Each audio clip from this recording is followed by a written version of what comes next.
kiriya gihe barabimenye tuzahangana nabo n'ukuri.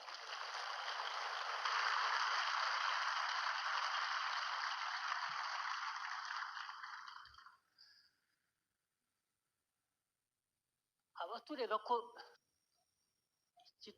dukoresha ibyo dukora kurinda abanyarwanda, kurinda igihugu cyacu, ko ari amabuye y'agaciro, nibo biba amabuye y'agaciro muri Kongo. Ndongeye ndabahaye mwiriwe mwese canke mwaramutse bivanye naho buri umwe wese adukurikirana ahereye. Amakuru rero azindutse avugwa ngaha mu gihugu ni mu karere n'urupfu rukomeje kugenda ruvugwa rwa Willy Ingoma, ndetse kandi haravugwa byinshi biriko biragenda bitangazwa mu karere kuri iyi ntambara. Umukuru w'igihugu cy'u Rwanda uyu ni Perezida Paul Kagame nawe nyuma yashikirije ijambo aho yahuye n'ibimenyesha amakuru, ibitangazamakuru bitandukanye nabyo baganiriye bagira byinshi bavugana. Inyuma yahuye n'abandi bantu nyapolitiki bashikiriza ijambo rikomeye cyane.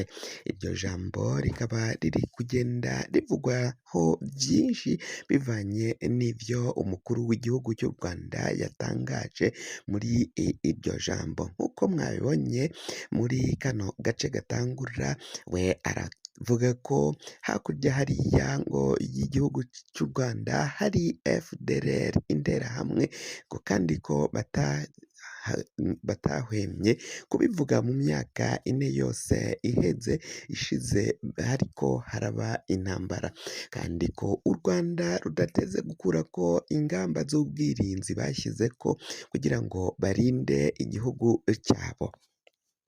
Nk'uko umukuru w'igihugu cy'u Rwanda rero yabitangaje, aravuga ko abiba amabuye y'agaciro muri Kongo ari bo baheza bakavuga ko u Rwanda ari rwo rwiba amabuye y'agaciro. Nibo babesha ko u Rwanda ari bo bacukura amabuye, nibo babesha ko u Rwanda ari rwo rushyigikiye M23, nibo babesha ko u Rwanda ari rwo rwarungitse inyeshyamba muri Kongo kugira ngo bibe amabuye. Umukuru w'igihugu cy'u Rwanda we avuga ko abo bose bateranira ku Rwanda baruvuga nabi ari bo basuma, ari bo basahura amabuye ya Kongo, hama bakitwaza ko u Rwanda rwo ruriko ruririnda kandi rukingira umutekano w'abanyagihugu barwo, cyane cyane FDLR interahamwe ziri ngaho muri Kongo. Umukuru w'igihugu cy'u Rwanda kandi yavuze ko hari abanyapolitike bo ngaha mu karere bafata mikoro nk'iyo yariko aravugira ko bakigisha urwanko abanyagihugu, abaturage batuye ibihugu by'akarere, bakabaha ideoloji ya jenoside yo kwica abantu babaziza ibyo ari byo cyangwa ibyo bari byo, kwica nk'ibyabaye mu Rwanda, jenoside yabaye mu Rwanda yakorewe abatutsi. Hakaba rero hari abayobozi bagifite iyo ngengabitekerezo kandi bakayishyira no mu baturage babo bayoboye n'abandi b'akarere. Imvugo z'urwanko zitangazwa n'abo bategetsi akaba umukuru w'igihugu cy'u Rwanda yazamaganye. Ibintu birabandanya gukomera cyane inyuma y'aho M23 itangaje ko umwe mu bahoze bayivugira akaba n'impirimbanyi ikomeye cyane mu bya gisirikari, akaba ingwanyi Lieutenant Colonel Willy Ingoma yoba yarapfuye. Amakuru kandi dufite ni uko hari kuvugwa ko yoba yarashyinguwe mu ibanga, agashyingurwa mu mashyamba ya Masisi. ngo yashyinguwe mu ibanga nk'umusirikare w'impirimbanyi akomeye, ntibyagiye ahagaragara ngo kuko batinye ko drone z'umwanzi zishobora kubabona n'ubundi bagiye kubashyingura zikabagwa gitumo canke zikabarasa ko ibisase nk'uko vyamugendekeye aho yariko arava muri Rubaya mu rwuri ruri i Masisi aja ku rugamba n'ubundi. Ivyo rero ngo nivyo vyoba vyaratumye uyu umusirikare n'abandi bagenzi biwe 18 bapfanye aho bari mw'ikonvoyi bavuye mu nama yari yabaye mu rukerera rwo kuwa kabiri rushira kuwa gatatu mw'ijoro mu masaha y'isaha 9 niho barashwe n'ibitero vya drone. Izo drone kandi ngo zikaba zihagurukira i Bujumbura ku kibuga c'indege citiriwe Melchior Ndadaye, izindi zikaba zihagurukira Kisangani.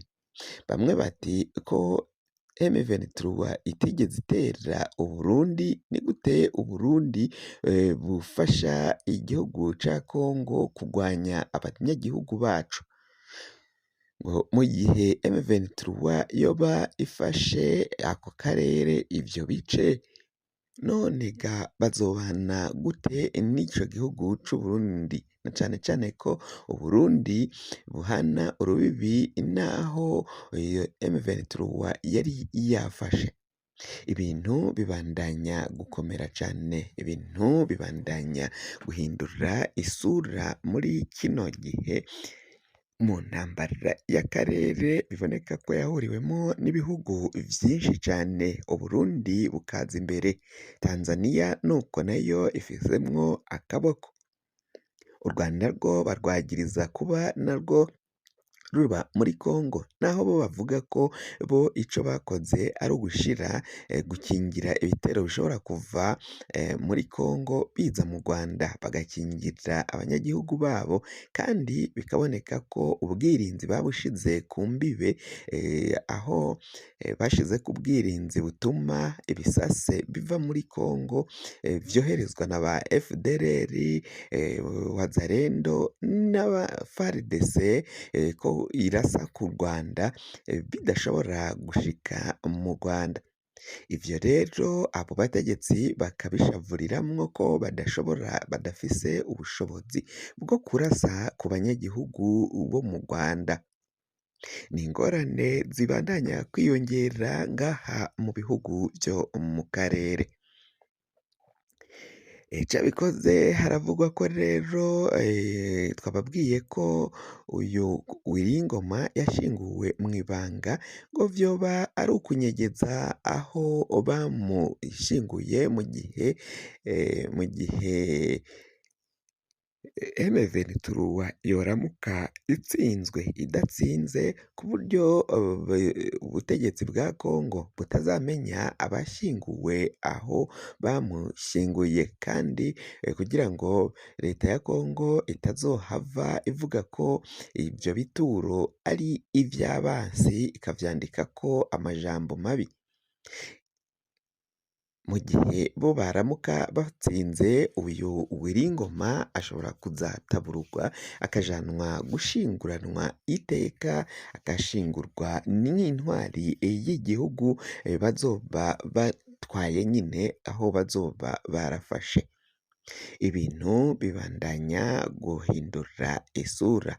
Abasirikari b'u Burundi bari muri iyo ngwano bo biravugwa ko baremvye, baratabaza umukuru w'igihugu, bagatabaza Varisito Ndayishimiye, bagatabaza General Prime Niyongabo, umukuru w'intwaramiheto ngaha mu gihugu c'u Burundi. Baramubwira ko ivyo bahora baronka batakironka n'umwanya wo kwoga canke gukaraba, kumesura impuzu ntibigishoboka, inda zarahejeje kubinjira. Bakavuga ko abasoda basigaye ngaho muri Congo kuko hari abari batashe, hari abari birukanse baratabaromuka barahunga, abo ntibasubiyeyo. abasigayeyo bo bakibaza niba ubutegetsi bwabo bw'abarungitse bwoba buzi ko bari muri Kongo canke ko bobarungikira abaja kubasimbura, abaja kubasubirira kubakorera mu ngata kugira ngo nabo baze bamireko akuka. Ivyo nivyo abo basoda bari muri Kongo bariko bagenda bashikiriza muri kino gihe nk'uko turiko turagenda tubibwirwa, ko turiko turagenda tubihabwamwo amakuru. Amakuru yacu rero dufise mwa kino gihe tukaba tubaye turayahagarikiye ngaha, tugiye kubatohoreza ayandi turaza kubashikiriza mu kanya kari imbere. Kugira ngo amakuru mwene nk'aya aza gushikira wafyonda kuri subscribe niba ukoresha ururimi rw'icongereza canke ukaba ukoresha ururimi rw'igifaransa urafyonda sabone, hama uraca uja ngaha iburyo urafyonda no kwako kantu kameze nk'agakengeri. Amakuru, ibiganiro dutohoza umwanya ku mwanya bizoja bigushikira aho uzoba uherereye hose kw'isi. Mwe mwahejeje gufyonda subscribe kandi tukaba tubakengurukira cane, muri abo kubahwa. Amakuru yacu nakagaruka, nagahwane, ndabikebanuye, naho ubutaha.